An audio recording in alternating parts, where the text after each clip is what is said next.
प्रिय किसान बहनों और भाइयों, आप सबको प्रणाम। आज हम सब मिलकर एक अनजाने शत्रु से भयानक युद्ध लड़ रहे हैं। आप सबके सहयोग से कोरोना से लड़ाई जारी है और इस लड़ाई में हम जीते, संक्रमण की बढ़ती दर को रोके, इसमें सरकार कोई कसर नहीं छोड़ रही है। कोरोना से लड़ने के लिए जो आवश्यक संसाधन है वो जुटाने की हर संभव कोशिश हो रही है। चाहे विमानों से खाली टैंकर ऑक्सीजन के भेजना हो या ऑक्सीजन की आपूर्ति के लिए ऑक्सीजन रेल से ऑक्सीजन के टैंकर लाना हो या दवाइयों की आपूर्ति सुनिश्चित करना हो, हम दिन और रात जुटे हुए हैं।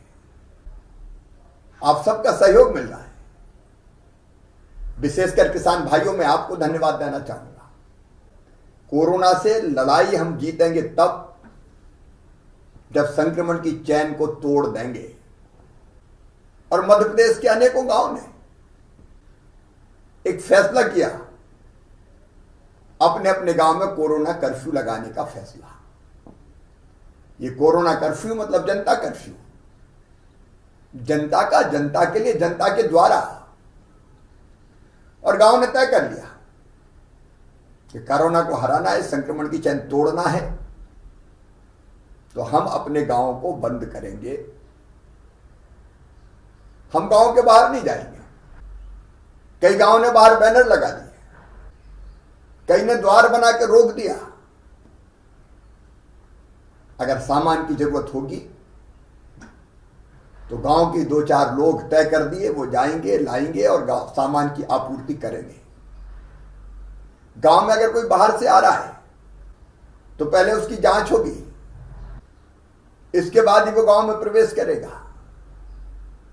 स्वतः स्फूर्त जनता कर्फ्यू ये आपकी लीडरशिप पे हो रहा है। किसान भाई इसको लीड कर रहे हैं और उसके असर भी अब सामने आ रहे हैं। मुझे बताते हुए थोड़ी राहत है कि 21 अप्रैल को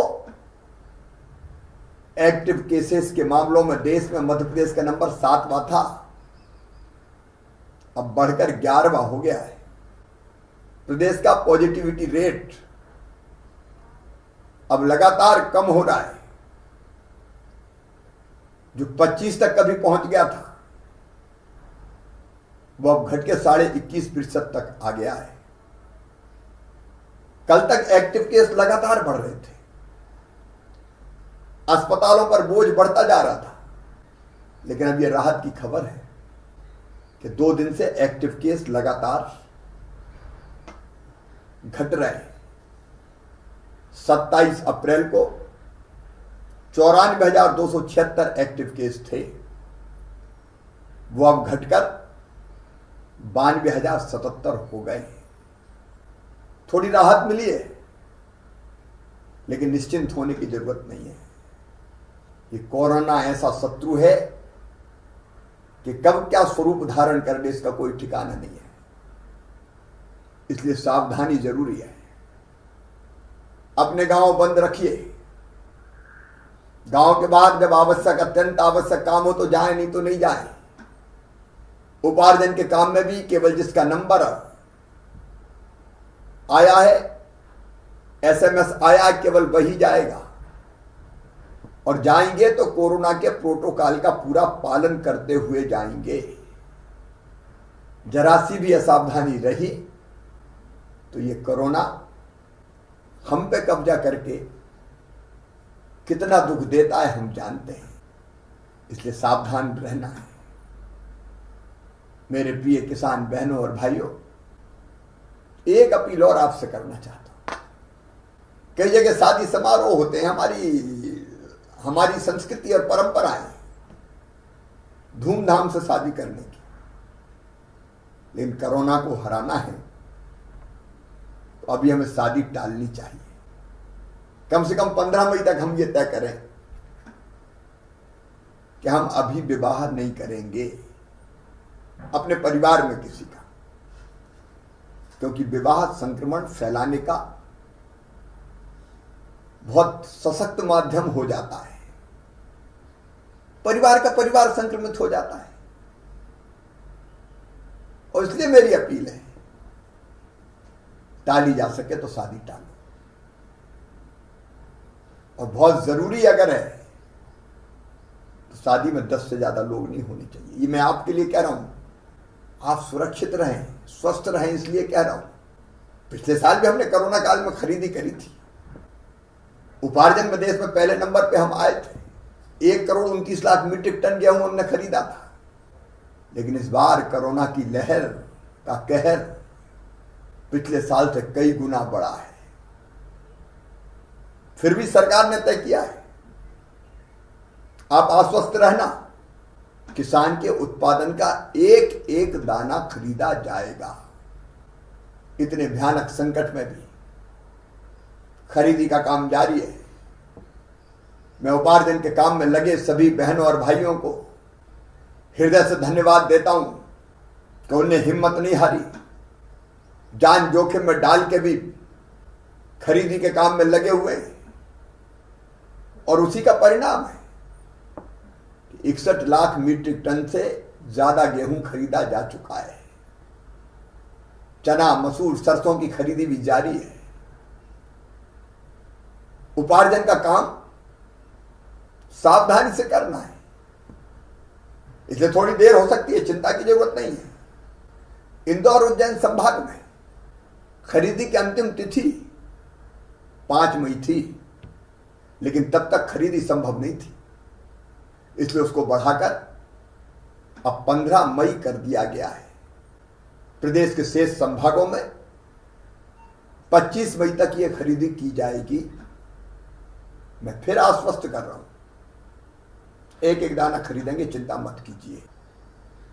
किसान भाइयों और बहनों, आपके उत्पादन का भुगतान ठीक समय पे हो जाए, उसका भी हम लगातार प्रयास कर रहे हैं। हमने एक फैसला और किया है, क्योंकि अभी खरीदी सबकी पूरी हुई नहीं है, पैसा पास आया नहीं है, और इसलिए हमने किसानों को वर्ष 2020-21 में दिए गए ऋण के भुगतान की अंतिम तिथि पहले मार्च से बढ़ा के 30 अप्रैल की थी, अब 30 अप्रैल से बढ़ा के 31 मई की जा रही है। और इस कारण 31 करोड़ रुपए का ब्याज के रूप में भुगतान किसानों की ओर से मध्य प्रदेश सरकार करेगी। आपके पास जब पैसा आए तब ऋण चुकाइए। मेरे प्रिय किसान बहनों और भाइयों, 0% ब्याज पे कर्ज देना हमने जारी रखा है, वो लगातार चल रहा है। प्रिय किसान बहनों और भाइयों, प्रधानमंत्री श्रीमान नरेंद्र मोदी जी ने किसान सम्मान निधि के रूप में 6,000 रुपया देने प्रारंभ किए थे। हमने उसमें 4 और जोड़े, मुख्यमंत्री किसान कल्याण योजना बनाई, और पिछले साल मुख्यमंत्री किसान कल्याण योजना के तहत सितंबर 2020 से अब तक 74,56,000 किसानों के खाते में 1,491 करोड़ रुपए का भुगतान किया जा चुका है। इस वित्तीय वर्ष की पहली किस्त के रूप में 7 मई को 74 लाख किसानों के खाते में 1,480 करोड़ रुपए की राशि डाली जाएगी। यह समय संकट का है, आर्थिक गतिविधियां भी कोविड के कारण प्रभावित हो रही है, लेकिन किसान को कोई दिक्कत ना आए, इसलिए राशि उनके खाते में डाली जाएगी। मेरे किसान भाइयों, किसान कल्याण के लिए जारी योजनाएं चलती रहेंगी। हम अपनी तरफ से किसानों की भलाई और कल्याण में कोई कसर नहीं छोड़ेंगे। लेकिन आपसे मैं फिर एक बार अपील करता हूं, हम सबका शत्रु है आज कोरोना। संकट के समय में इस शत्रु से निपटने के लिए हम सबको एक होना होगा। गांव में कोई भेदभाव मत रखिए। संकट का समय समरस हो जाइए, मिलके कोरोना के संक्रमण की चैन को तोड़िए। और अगर कहीं सर्दी, जुकाम, बुखार, दस्त के पेशेंट मिले तो लापरवाह मत रहिए, तत्काल जांच करवाइए। उनका टेस्ट भी करवाएंगे, लेकिन टेस्ट की रिपोर्ट आए उसके पहले हमने व्यवस्था की है। किल कोरोना अभियान 2 में घर घर हमारी टीम जाएगी, गांव में जांच करेगी, और अगर सर्दी, बुखार, जुकाम, खांसी जैसे लक्षण है तो तत्काल दवाई भी देगी। इस तरह के रोगों में निश्चिंत नहीं रहना है, मामूली नहीं मानना है। कोरोना असाध्य बीमारी नहीं है। मुझे भी तो कोरोना हुआ था, स्वस्थ होकर आ गया, लेकिन अगर लापरवाही की तो ये जानलेवा बन जाती है। तो पहली चीज तो गांव बंद रखना है, ना कोई बाहर जाएगा ना कोई अंदर आएगा। सामान की सप्लाई एक छोटा ग्रुप करेगा। नंबर 2, अगर कहीं जरा भी लक्षण दिखे तो आप खबर कीजिए, घर घर जांच करवा के दवाइयों के किट भी दिए जाएंगे और सैंपल भी जांच के लिए भेज के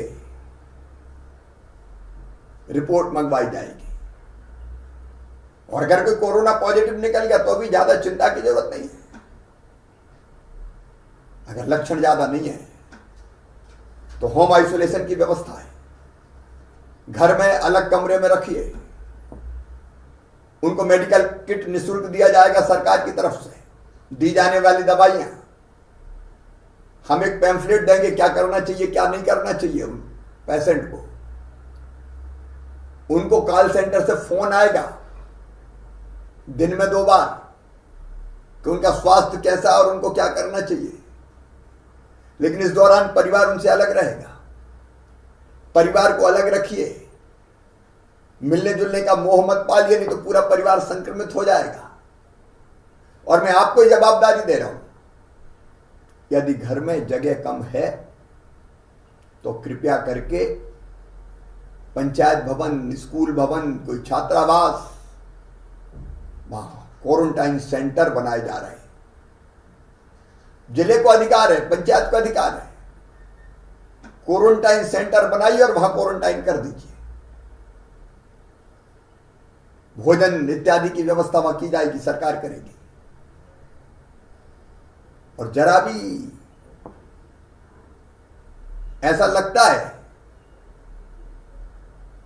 कि संक्रमण बढ़ा है तो हर ब्लॉक में कोविड केयर सेंटर खोले जा रहे हैं। कोविड केयर सेंटर में भर्ती कर दीजिए।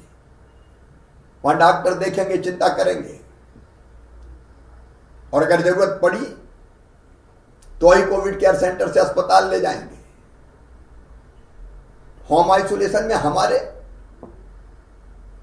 68-69 हजार लोग हैं। 1.25% से ज्यादा को अस्पताल नहीं जाना पड़ रहा, घर पे ही ठीक हो रहे हैं, कोविड केयर सेंटर में ठीक हो रहा है। लेकिन मेरे बहनों और भाइयों,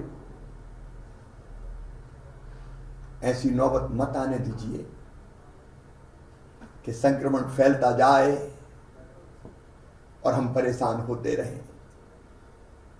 इस कोरोना को अपने गांव में प्रवेश मत दीजिए, और उसका तरीका